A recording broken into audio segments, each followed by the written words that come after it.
அரசு, அடிக்காதே அடிக்காதே ஏழை எளிய மக்களின் வயிற்றில் அடிக்காதே. ஸ்டாலின் தலைமையிலான திராவிட மாடல் அரசினை கண்டித்து உத்தரமேரூரில் அதிமுக தலைமையிலான கூட்டணி கட்சியினர் கண்டன ஆர்ப்பாட்டத்தில் ஈடுபட்டனர். 125 நாள் வேலை திட்டத்தை திமுக அரசு சீர்குலைப்பதாகவும், கிராம மக்களின் 125 நாள் வேலை உறுதி திட்டத்தை சீர்குலைக்க முயலும் ஸ்டாலின் அரசை கண்டித்து அதிமுக சார்பில் தமிழகம் முழுவதும் உள்ள அனைத்து ஊராட்சி ஒன்றிய அலுவலகங்கள் முன்பு மாபெரும் கண்டன ஆர்ப்பாட்டம் நடைபெறும் என அதிமுக பொதுச் செயலாளர் எடப்பாடி பழனிசாமி அறிவித்துள்ளார். இதுகுறித்து அவர் வெளியிட்டுள்ள அறிக்கையில், 100 நாள் வேலை திட்டத்தில் பணிபுரிபவர்கள் கிராமங்களில் வசிக்கும் ஏழை எளிய மக்கள் ஆவார்கள். இந்த ஊதியத்தை நம்பியே கிராமப்புற ஏழை எளிய மக்கள் தங்களது வாழ்க்கையை நடத்தி வருகிறார்கள்.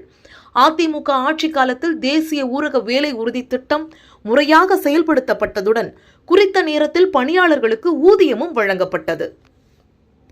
2021 சட்டமன்ற பொதுத் தேர்தலின் போது 100 நாள் தேசிய ஊரக வேலை உறுதி திட்டம் 150 நாட்களாக உயர்த்தப்படும் என்றும், பணியாளர்களின் சம்பளம் 300 ரூபாயாக உயர்த்தி வழங்கப்படும் என்றும், 100 நாள் வேலை திட்டம் பேரூராட்சிகளுக்கும் விரிவுபடுத்தப்படும் என்றும் வாக்குறுதி அளித்து ஆட்சிக்கு வந்த திமுகவின் ஸ்டாலின் மாடல் அரசு இதுவரை இந்த வாக்குறுதிகளை நிறைவேற்றுவதற்கான எவ்வித நடவடிக்கையும் எடுக்கவில்லை என கூறியுள்ளார்.